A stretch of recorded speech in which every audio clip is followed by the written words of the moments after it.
Welcome, everyone.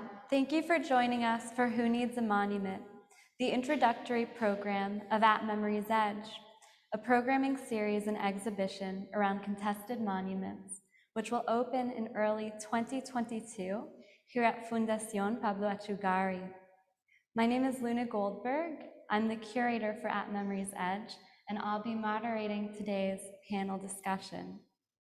Before we begin, I'd like to thank our partners, Catherine and Dan Mikesell and the team at Fountainhead Residency, as well as Piero Achugari, Angie Gonzalez, and the team at Piero Achugari Gallery and Fundación Pablo Achugari for their support. This project is also funded in part by Locust Project's Wavemaker Grant, the New World School of the Arts Alumni Foundation, Inspiration Grant, and the Ellie's Miami's Visual Arts Award presented by Ulite Arts. Today's program features Miami-based artists Najja and Chire Regans, and Fountainhead artist-in-residence Lihi Turjeman. With support from the Carlo and Nicole Shajola Foundation for the Arts, Lihi has been in residence at the Fountainhead for the month of September, producing new work for the exhibition. This project developed from conversations with artists who, through their practice, have been questioning and challenging the narratives we're told and exposed to through monuments in public space, as well as the names and characters who frame and mark our cities. It's grown through the uprisings and protests we've seen across the country and abroad, and has circled around questions of how we respond, recover, reimagine, and redress who and what our society memorializes. Whether you're joining us in person or watching virtually, I hope that this program prompts you to take a closer look at your surroundings, at fixtures which have become so ingrained in public space that they've become nearly invisible, and to examine which stories are absent or have been erased. We'll start the program with brief introductions from the artists, and we'll then have a moderated conversation. Later, at the end of the program, we'll reserve some time for Q&A. So I'd like to ask each of our artists to briefly introduce themselves, their work, their practice, and their interest in monuments and memorials. And we'll start with Chire and then go down to Lihi and Najja. All right, thank you, Luna. So my name is Chire Regans, and as an artist, I use the name Vanta Black. I'm an activist, I'm a mother, and my work centers around social issues. I predominantly work in drawing on surfaces, but recently I've been doing some installation work and some mural work. Yes. Hi, I'm Lihi Turjeman, coming from Tel Aviv, basically dividing my time between Tel Aviv and Turin, where I live now. I am a painter, and yeah, I had a beautiful month here at Fountainhead for Luna's invitation. I'll read a small sentence just describing my practice for a second. Driven by my own personal visions, which often mirror the history of society and humankind, and specifically matters which stem from my geographical, ethnical, and political area of provenance, my projects are often based on residencies that are abandoned building, a spot in the city, an historical monument, or other sites. Acknowledging that we are living and building on the ruins of former times and the foundation of other civilizations and experiences, I try to reconnect to voices or signs that are hidden underground and pick up evidences or traces, bringing them to the surface and engraving them within the material and actions. My art practices are reminiscent of action painting as I perform physical actions on the canvas concerning questions of scale, format, and space. I often use the logic of the grid or a plan as an organizing principle. Following my ongoing project of monumental floor pieces, I guess that this is one of the reasons that Luna has invited me here, characterized by their bird-eye view perspective, I devoted my time at Fountainhead Residency and a bit before for a production of a new large-scale floor-based painting in which an archetypical equestrian monument is represented as seen from above, and to another work following the silhouette of an equestrian statue, its shadow that is being casted over the two-dimensional surface, a negative space, positioning the viewer at a new level, far away from the usual submissive position. I'm interested in a forensic point of view, which seeks a collapse perspective of built and imagined architecture, past histories, and current narratives. I had picked on her for writing what she was going to say, and now I really regret saying. Okay, taking notes. My name is Najja Moon. I am originally from Durham, North Carolina. I've been living in Miami for 12 years. And my practice is kind of the foundation of it is this kind of subconscious mark making and drawing that I have found new ways to translate. So whether that be through text or sculpture, I'm kind of using this language that I have developed for myself that at the beginning I didn't know what it meant to express new things. And I think that maybe Luna's invitation is largely connected to the piece that I made for the Bass Museum for their new monuments project, where I was using language a lot to think about the things that we memorialize, about our relationships with other people, and particularly with our mothers. Thank you. I want to invite Chire to tell us a little bit about her project at the Bakehouse, which you started a long time ago. It was a big project, and I'd like to invite you to share a little bit about that. Sure. Last year, after the murder of George Floyd, I decided that I wanted to do a really large-scale work of art. Because typically, I do portraits and I tell stories of victims of gun violence and police violence and domestic violence. So I do it through a portrait and I tell their story. So I wanted to create something that was accessible, large scale, and I wanted the conversation to come back to the people and not what you think happened to this person, what you think their life was like, you placing judgment on them, right? So I was like, I'm gonna do a mural. And there were a lot of artists who were expressing themselves outdoors because we're in the midst of a pandemic and people were going outside to express themselves. So I was like, let me go outside to express myself. So I started looking around, having conversations with peers about where I could do this. So I was put in contact with the director of the Bakehouse Art Complex, and I told her what I wanted to do, and I immediately thought she was going to be like, no, this is too controversial, I don't want to touch it. But she agreed immediately. So then I was like, okay, now I need to pay for it. So I decided to just ask people that I know to contribute. And I started a fundraiser, people donated whatever they could, and I wanted to also focus on text. So I did a text-based mural, and this mural is called Say Their Names. And I wanted to talk to Miami and the diversity in Miami, and I used 3 different languages, and I used English, Spanish, and Creole. So I translated Say Their Names into those 3 languages. I put the text across the middle of this wall at the Bakehouse that's about 200 feet long. It stretches from one block to the next block. So I put the text at the top, and then I hand stenciled the names of 541 victims of police violence, gun violence, and domestic violence perpetrated by guns. So we started in July of 2020, and we finished in December of 2020. And what was interesting in that process was the dialogues that I was having with people in the community who were outside because they were trying to figure out what to do. You know, I'm gonna go outside and I'm gonna take a walk. And I started to talk to people about the work that I do, the work that I'm doing here, what this institution represents, what's happening across the globe.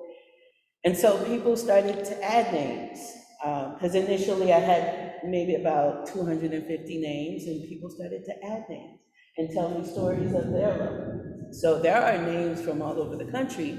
Most of the names are from South Florida, but as people started to hear about this project, they started to come. So in the midst of working on this project, I won an award from Ulite Arts. I won their first annual social justice award, and it helped me continue the process and expand, my practice and to reach more people. I think that was the most surprising part of working on this project for 6 months, was the people that I was able to interact with. So the project is heavily documented on my social media. If you're interested, you can go to Vanta Black 305 and see the process unfold. I interviewed people who came to volunteer and to share their stories with me. Thank you. I know that was a mouthful, sorry. Gotta be going, gotta go. Thank you so much. Thank you.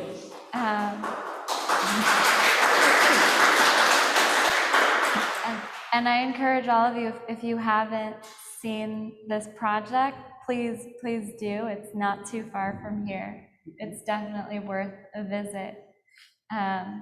Something that's come up time and time again around these conversations of monument is the element of voice. Whose voices are represented, whose are silenced, who has the authority to tell and frame stories, and who are the people that we're honoring and speaking to. So I'd love to hear from you all. Maybe let's start with Najja, Lihi, Chire. About whose voices are heard.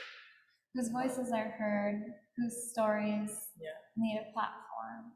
Well, I think one of the things I really enjoyed about Chire's piece that's site-specific to South Florida was the intention of it being trilingual in its title. And I think that we all have a relationship to the same history, and that relationship may be different, and it may be skewed by language or by a multitude of things. But I think that when we make an effort to do the extra work of speaking to individual folks, then it's easier for us to see how those differences kind of collapse on themselves. Yeah, I think that's my answer to that question. I even couldn't, I'm not sure I can answer this question because, yeah, I mean, I think that I'm in this panel as a painter mainly, and my contribution to this kind of discourse would be necessarily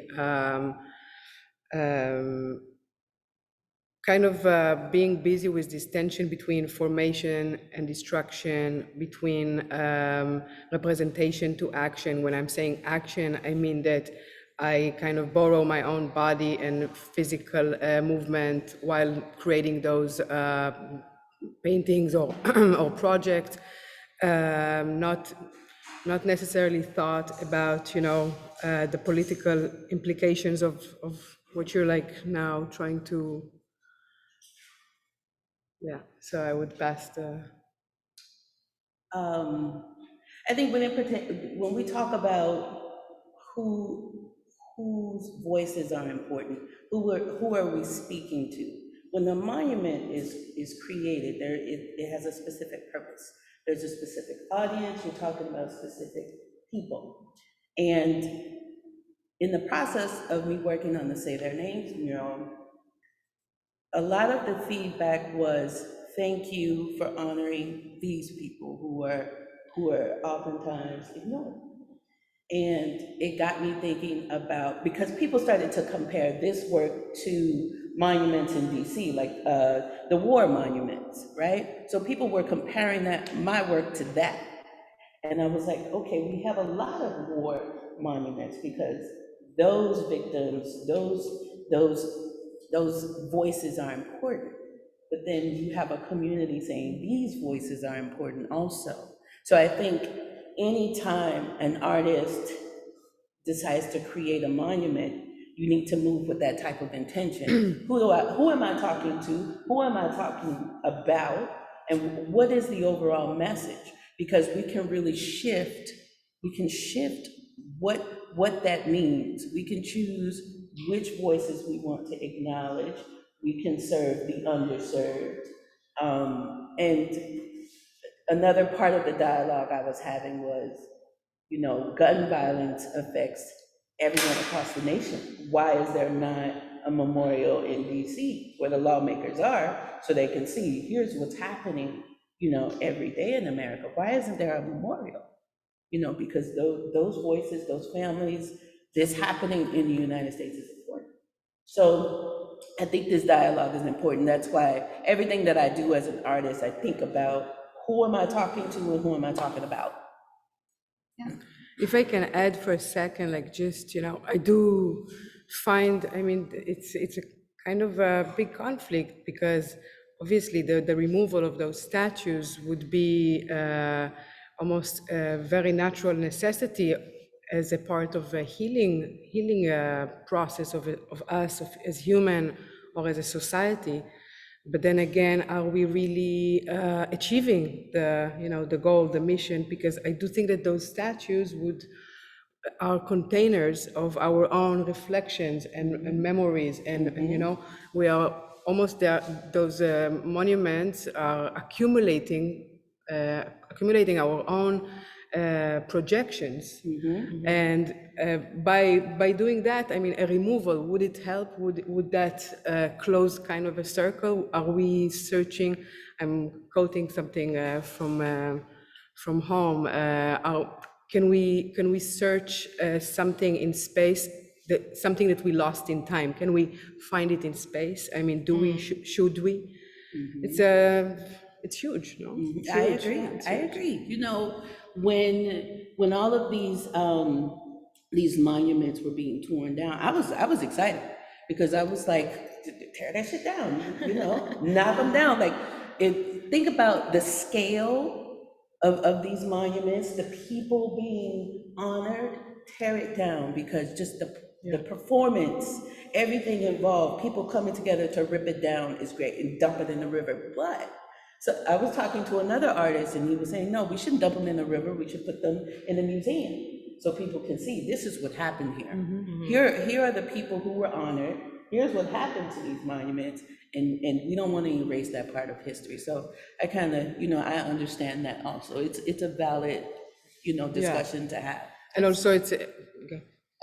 I agree. I think that if we don't do the work to contextualize the reason why it was there and the reason why it was removed, it leaves this void where another history can be recreated that is just as bad. Right. Yeah. Agreed. That's true. And I think something else that we're seeing at the same time with artists responding, artists building around monuments is a practice of archiving, right? Artists as archivists who are taking on this role. I think specifically Najja and Chire, this is something that's become part of your work as you've become these historians. Can you speak a little bit to that? Yeah, I started having a conversation with an archivist about the work that I do, the people that I talk to in response to this work, and she reminded me that should be documented because it only lives in my memory and the memory of the person I had the conversation with. So she really got me thinking about documentation of the entire process. Conversations that you have with people related to your work is part of the process, and that should be documented. If someone visits the monument, that should be documented because that's part of the process.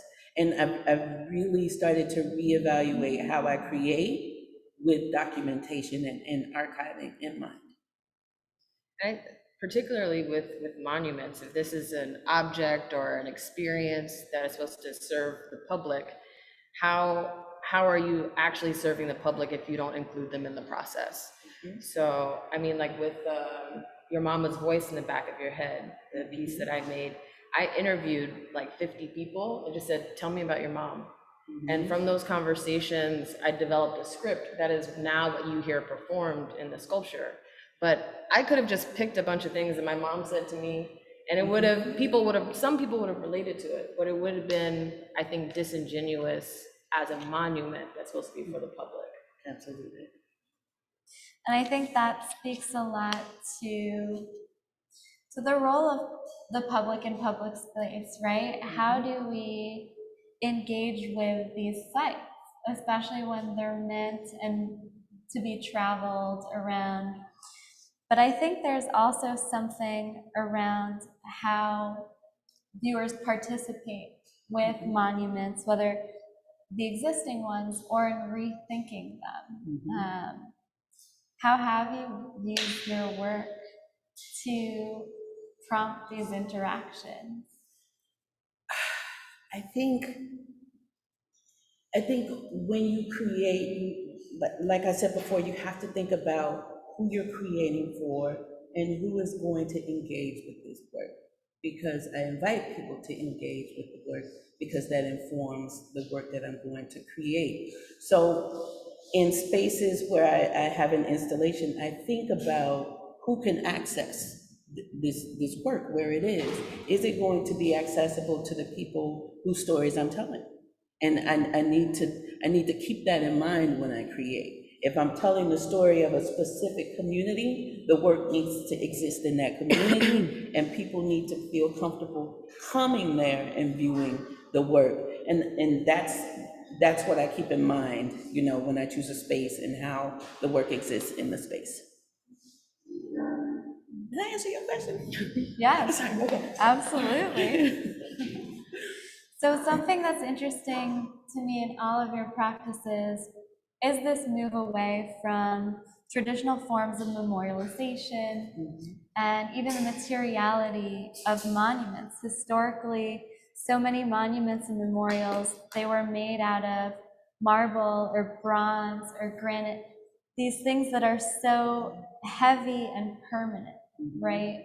Even though history changes, it shifts over time, the way that we tell these stories change. There's also something about the scale of monuments. They're meant to be imposing. The way that you look at them, they ask you to look up. And now, as many of them have come down, what we see is what's left over, these remnants, the plinths. How do these different elements come into play in your work?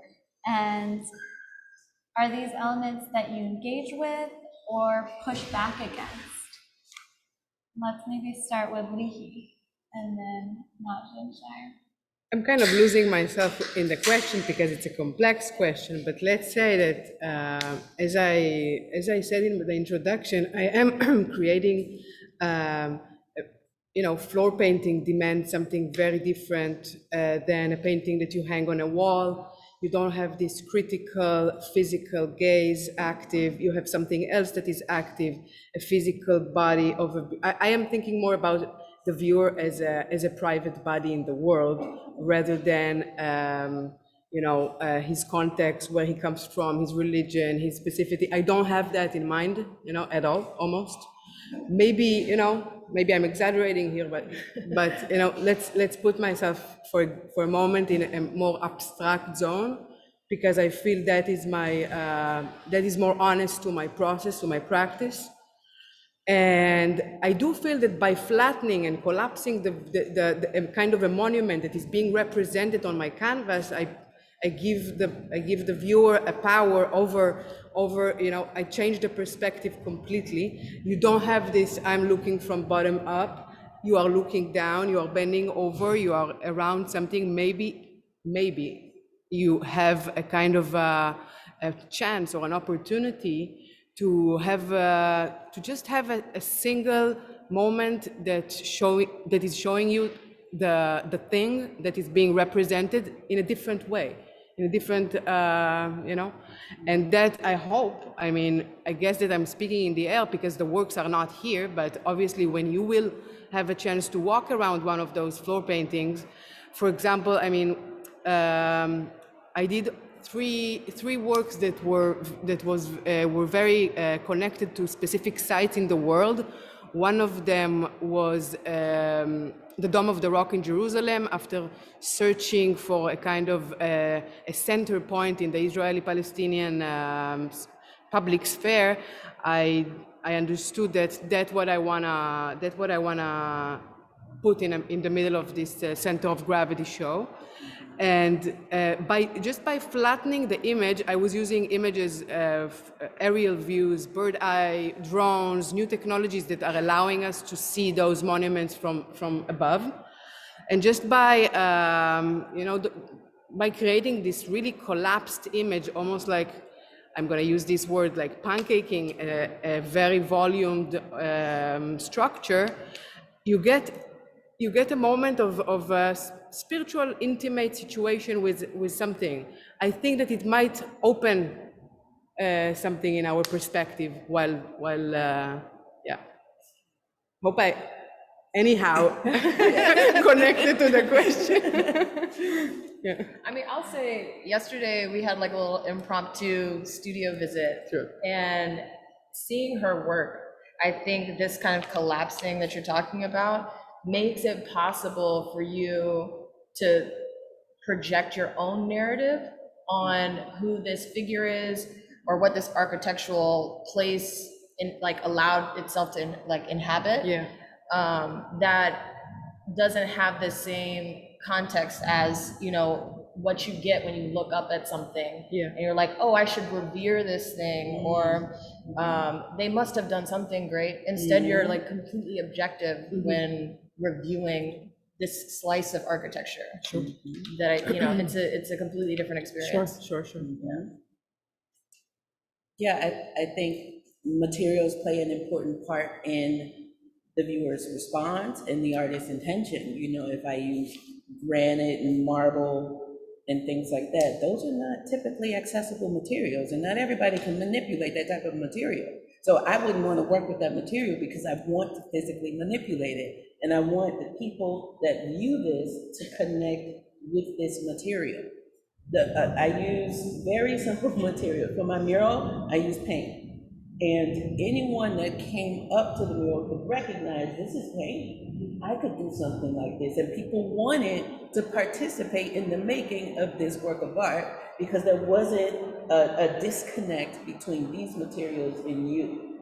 And using, granite and these large,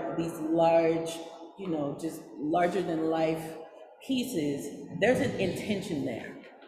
And I was just trying to be mindful that I don't want you to separate and revere this. I want you to engage and become a part of this. Yeah. Beautiful.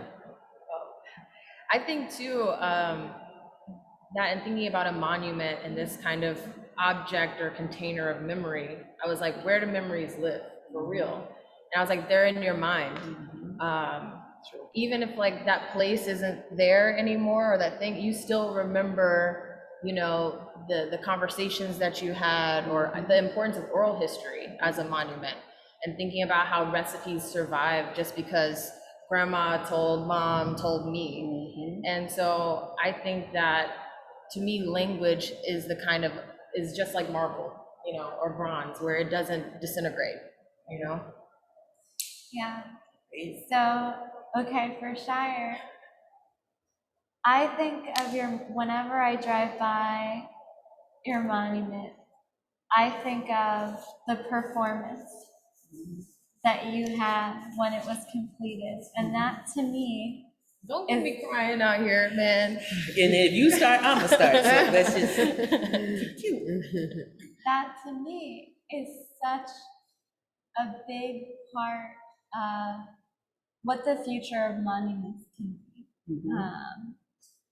I think it's something that doesn't need to be static, right? It's something that, the same way that Najja engages with sound, it's also the way that she uses light and refraction, right?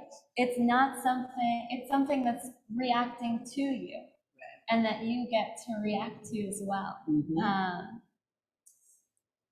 Yeah. So as I worked on the mural, the space started to hold more energy. I believe any space that you walk into, it holds the energy of whatever happened there and who was there.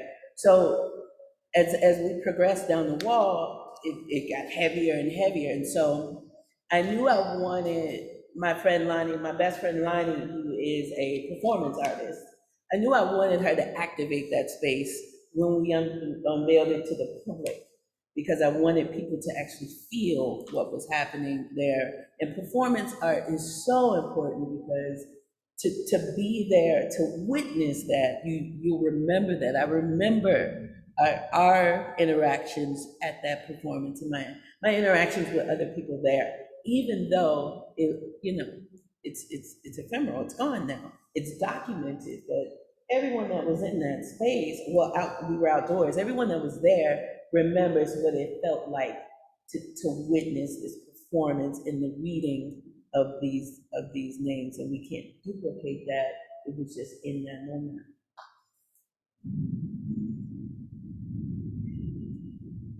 And Najja. Go ahead. I'm I'm not like, where are you picking up. going? No, but I think another part of this conversation, we touched a little bit on this yesterday, is so of your project at the Bass, you had this challenge of building and proposing a new monument. But part of this is also using a plinth. Yeah, I mean, is Leilani here? Am I gonna get in trouble? When I initially went through the proposal process, I had always imagined this object being from the ground to the height that it is, because I wanted people to also, the way that the light kind of shifts in the dichroic glass, I also wanted people's bodies to shift around the object. So there's 4 channels of audio, and I wanted you to have to crouch like a child, to hear your mom scolding you, and then have to do like this to hear all the affirmations. And the museum was very tied to the idea of a plinth that would allow for that perspective that you're talking about flattening. Sure. And that, for the viewers who are understanding this whole 5-year project of, every artist will do a new monument, this plinth is the thing that will hold it together so that people understand it's a critique of monuments. That perspective was necessary, that this other object was necessary. And it's a battle I didn't win. The plinth got built. But yeah, I guess I hadn't really thought about that as like a part of the formula of a monument before.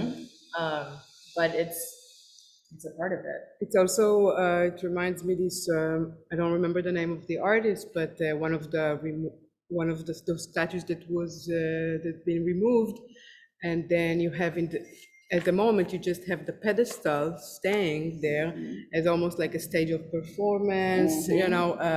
You can just put anything over there, and I think just by seeing it by photos, that it's fabulous, the emptiness of the pedestal in the world, this absence of material, of whatever, bronze, granite, whatever, it's so full. It's so like the emptiness is a part of, so maybe as a future suggestion, I would say, hey, emptiness is a lot. I mean, A word, wow, yeah. Absolutely. And then people started to fill that emptiness with whatever they wanted to fill it with. Once this massive, intimidating monument is gone in the river, we're gonna spray paint it, throw stuff at it, perform on it. It's accessible. We can engage with it. So I think my final question for you three is, can you speak to some creative strategies to disrupt, transform, and expand the way we commemorate different moments in history, especially now in this current context? I think we saw disruption in 2020, in the spring of 2020. We saw a lot of disruption. You know, people taking to the streets, creating pieces of art on the street, or picking a wall and creating a work of art on the wall, and then other people participating. That's how you disrupt. Who gets to do that type of work? You know, everyone can participate. We all understand this message, and we want to be a part of this message. I really like that, and I like the tearing down of these Confederate monuments. I do like that because it's a group effort. I appreciate that. I ain't here for the monument, y'all. I ain't here for No, it's fantastic. tear down. Yeah, well, I mean, I really don't really know how to relate. Najja? Oh, um, I'm gonna go the long way to answer this. Okay. Okay. Taking the scenic route. Yeah, I'm taking the scenic route. Okay, so Beyonce has a team, She does. right? Like Beyonce doesn't do anything by herself. Mhm.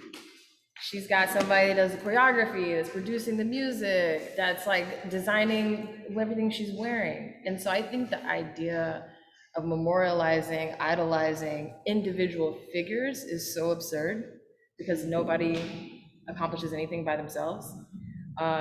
And that I think that that is like a really great prompt to think about how to expand what we memorialize and thinking about the cooperative or the end product of what was accomplished as the thing that we honor as opposed to one person that we decide to say So you mean did it all. that the symbol monument worth more than a representation of a human because of his actions? Right. I agree, I Absolutely. agree.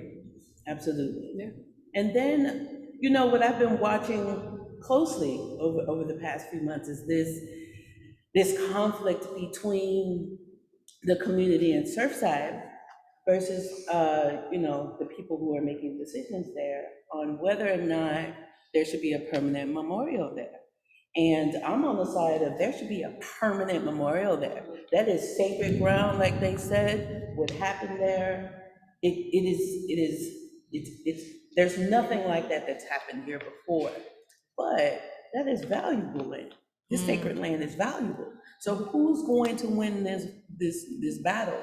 You know, the people who want, you know, to take advantage of this real estate, or the people who lost so much and cannot see that ground desecrated in the way capitalism does. I do not want to see a building there. I don't want to see a building there. I hope they win. And, you know, this is going to set the tone of how we move, how we commemorate, how we honor the lost, how we remember what's happening in the community. You know, I really hope they win. We'll see. Well, thank you all. I'm gonna open it up now for questions from the audience. So if you have a question, raise your hand, and if you're joining us on Zoom, you can add your question to the chat box.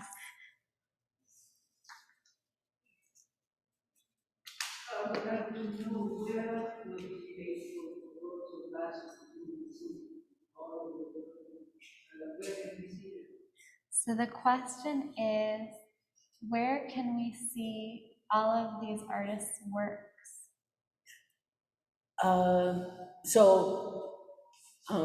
I have a mural that is on the side of the Bakehouse Art Complex in Wynwood. I also have an installation inside the Bakehouse Art Complex of 100 portraits, actually hand-drawn portraits of victims of gun violence and police violence and domestic violence. And there are 100 there, specifically because that's how many people lose their life every day to guns in America. So that work will be up until December. And there's some other work that's TBD. My works will be available or displayed here in the other part of the gallery, Fondazione Pablo Acciugari, in a group show that Luna is curating around January, I think. It's called At Memory's Edge, and I think it will continue this dance around the same subject, just, yeah. Also, you know, websites, Internet, Socials. socials. I have Your Mama's Voice in the back of your head, the piece that I've been talking about a lot, that is in Collins Park in front of the Bass Museum. And then recently installed another large-scale sculpture in front of Boca in North Miami. I think that's the only thing I have in the world right now. Yeah, To ask you about, art is complex. Everybody has their biases. Martin Luther King, great guy, did great things, but was a sexual predator, and he gets his statue. For example, it's so hard, right? You have so many biases. How do deal with it? And it's so hard to decide who stays, who doesn't, and what might be contextual and fair today might not be fair at a different point. So I was just wondering, how do you make a decision? Is it just, what's cool now, or? We're not making a decision.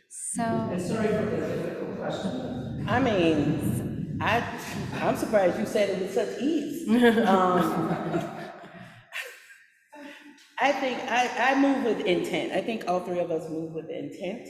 And I wouldn't characterize MLK as a sexual predator. He is an icon in my community, and he is respected.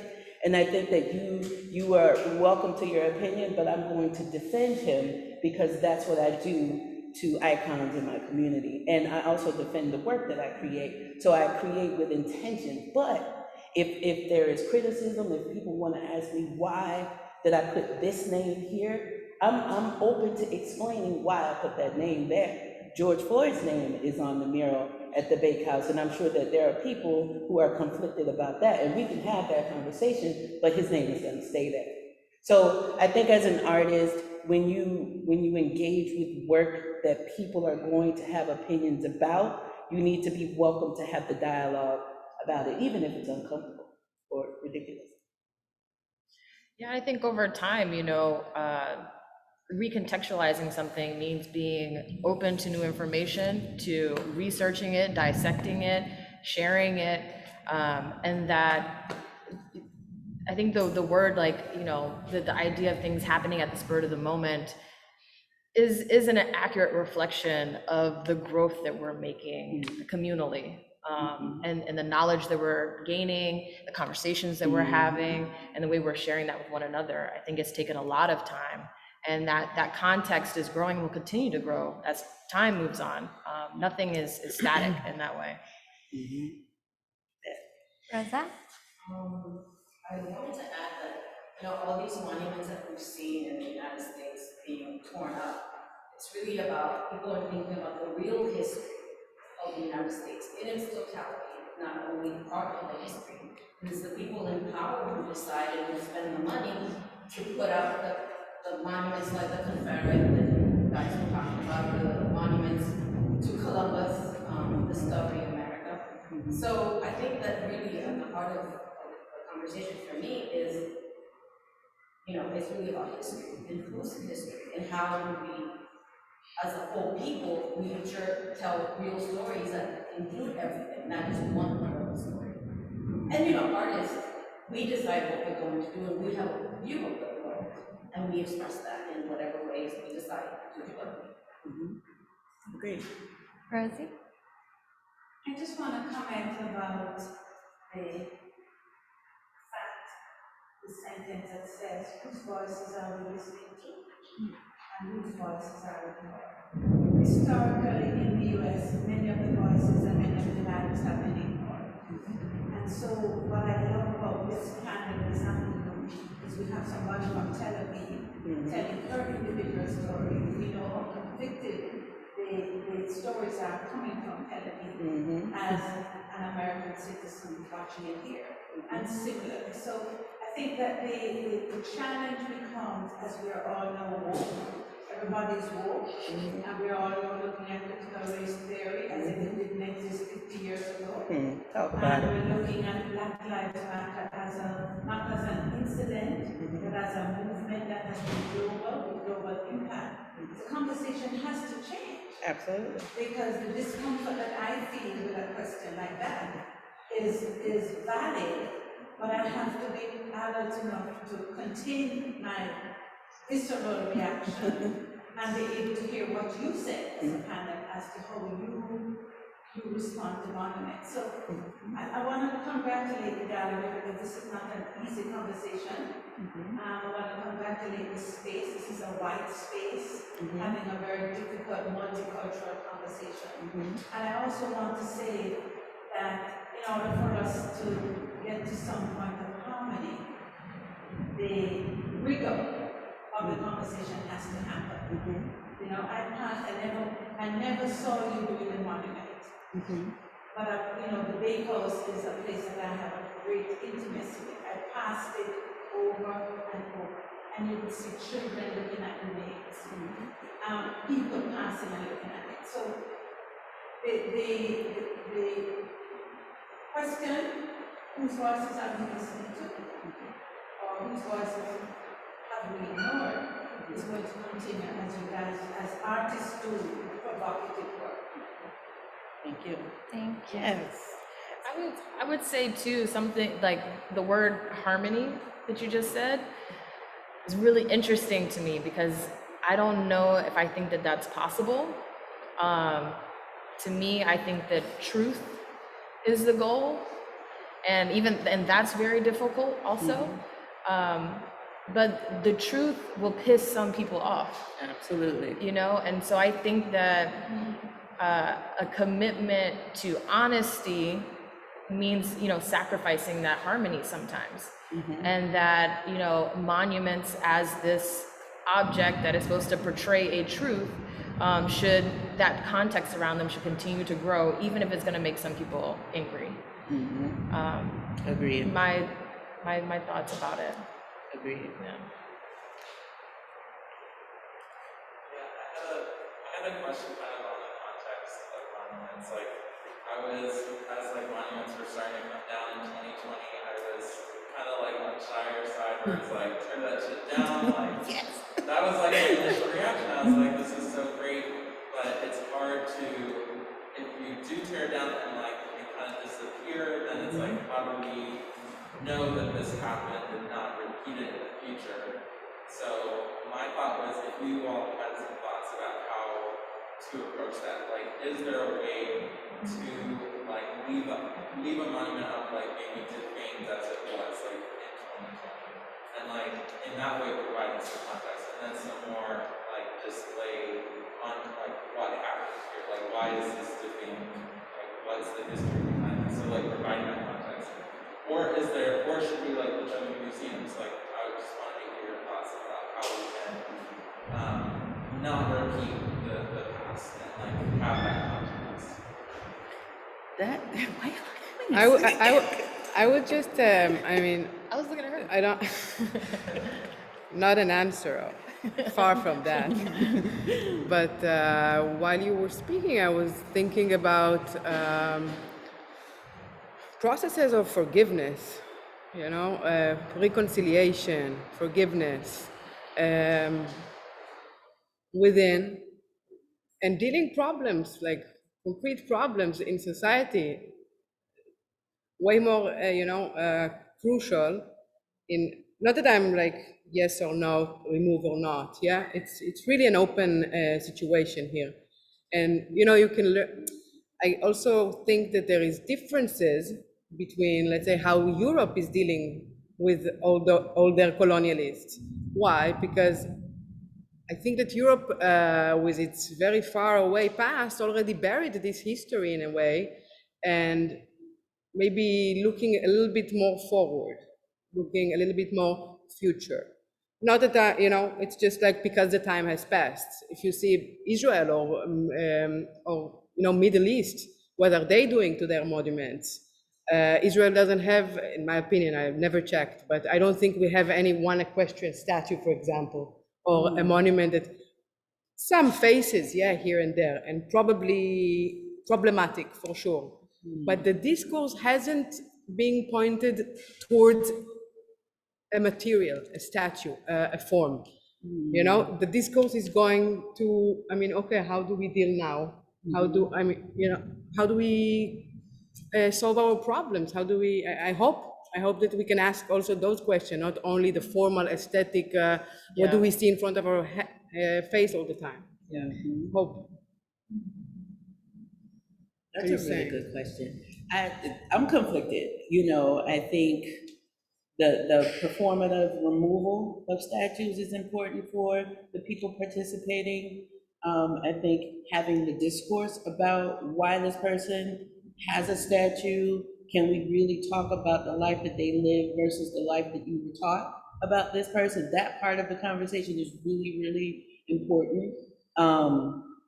And you know, having pieces on having these pieces on display as a marker of this is what was done in this country. These are the people that got these statues in this country. These are the people that were deemed important in this country. So I think all of those things are part of what should happen. But I don't think anything should be erased. We should tell the truth, like Najja said. You know, I call myself a truth teller. We're gonna tell the truth about who this person was and why they have a statue here.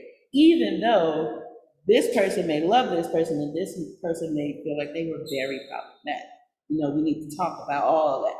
I think there've been some really interesting interventions too on monuments. Like we were talking as a group about, you know, Joydy, who wrapped the Christopher Columbus in fabric that was, you know, prints from the Caribbean. We talked about, you know, the idea of melting down the material to then remake something else, so that the history of that object still lives. You know, its past life and its future are still in the same, you know, material. I think that there are opportunities for things like that too. It almost became archaeology, those sculptures, you know? Yeah. Send them to a park. Yeah. Yeah. Allison?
I'm not gonna answer your question. But I want to say something that you just made me think about. My partner and I were in Puerto Rico visiting her family. And I can't remember the name of this, what was the name of Yeah, there's the city where, anyways, there is a monument currently being built to Christopher Columbus that will be the tallest monument in the Western Hemisphere. I think it's like the second tallest monument in the world. Because some Russian billionaire wanted to, and because he's like kind of selling it as a tourist attraction. And I mean, it's like you're driving by and you have to roll the window down and like do like this. It's ridiculous. And it's purely based in that type of funding structure, where the government supports somebody doing something ridiculous. Korea, China, full of those, It's you know? wild. It's like huge sculptures of their leaders, glorifying whatever it is. And that's intentional, the scale. Sure. That they're looking down on you to intimidate you. You should revere this person. Like you remember. Yeah. It's Remember that they were a piece of shit. But the thing, sorry, y'all. I think, when it comes to memorials, where the memorial is, the people who are going to see it and experience it frequently should have a say-so in what it looks like. If there's an interest fee, to see this memorial, there's a memorial in, I believe it's in Alabama. It's really problematic for me as a Black woman living in America because you pay an interest fee to come into this memorial and witness or spectate and gawk at tragedies that have happened to Black people. I feel like that's problematic, but there are artists who were commissioned to create the pieces there. I can respect that. I just can't engage with that. So I think the choice is important, and what you participate in and what you support is important. And I'd like having that choice and being able to have a dialogue about why I'm not going to engage with I think too that to a certain extent, we can divorce ourselves from the economics of, political structure that may be funding things. But I think artists are still somewhat beholden to our grant funders, to the institutions we align ourselves with. Mhm. And those are politics that have to be navigated too. that. I mean, I was joking. I was like, is Leilani in here? Because I was talking about the plinth, but I'm being public about a dispute that we had, and they funded that project. And so I think that, the amount of money may change, but it's still something to navigate. Yeah, and it's important that you said that as an artist. Like, other artists are going to listen to that and think, yo, I can voice my opinion, I can talk about what I want, and then we can meet in the middle. I think that that's okay. Yeah. Following up to that, having the voice as an artist in Miami, how much do you think the role of Miami, which is referred to as a city without a memory, where the majority of the population, like the three of you, are not originally from Miami, and you as a part of Miami, temporarily, substantially, how much does that inform our feeling and your work in terms of immigration and home? Heavily, because I always acknowledge where I'm from. I'm from St. Louis. I'm from the Lou, and I'm proud. And that is a part of me. But I've also lived in Miami for many decades, so this is my secondary home. And how I exist as an artist, I have that duality. It informs the work, and I think it's important for an artist to embrace that, because there's a different conversation I have with artists that are born and raised in the county of Dade. That's a different mindset, and we can discuss that. And it comes and it goes into the work, and it should. I completely identify with what you're saying. I mean, being an immigrant or dividing yourself or your home between places it's a notion that, as you said, heavily impacts the works, your subjects. What would you choose as a theme to be busy with? The way you're working, who's your audience, how the politics of your own identity is being understood by the other. It's a huge subject. Yeah, it's as I feel the same. stop. Yeah. No, it's a huge. I got you. Oh, no, I was like, are you gonna keep going? Absolutely, go. No, I think about it all the time. Some days I wanna be in Miami and so bad, and I'm like, 12 years, does it count yet, And, recently I was reading something about another project that I have going on, where I'm talking a lot about growing up playing basketball and the intersection with music and blah, blah, blah. And in this article, the writer wrote that I grew up playing pickup basketball at Tulsi in Liberty City. And I wrote her immediately, like, oh my God, I did not grow up here. Do not let people think I am, trying to claim this place as home. And I try to be really intentional about like having as many Miami born and raised people engaged in what I'm doing. I'm thinking about it all the time.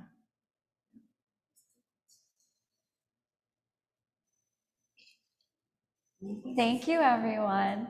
Thank you for joining us. Thank you, Chire, Lihi, and Najja. And thank you to our partners, the Fountainhead, Fundación Pablo Achugari, and Piero Achugari Gallery for hosting us today. The gallery recently opened 3 incredible shows. If you haven't had the chance to walk around yet, I highly recommend it. And thanks again. Have a wonderful afternoon. Thank you very much.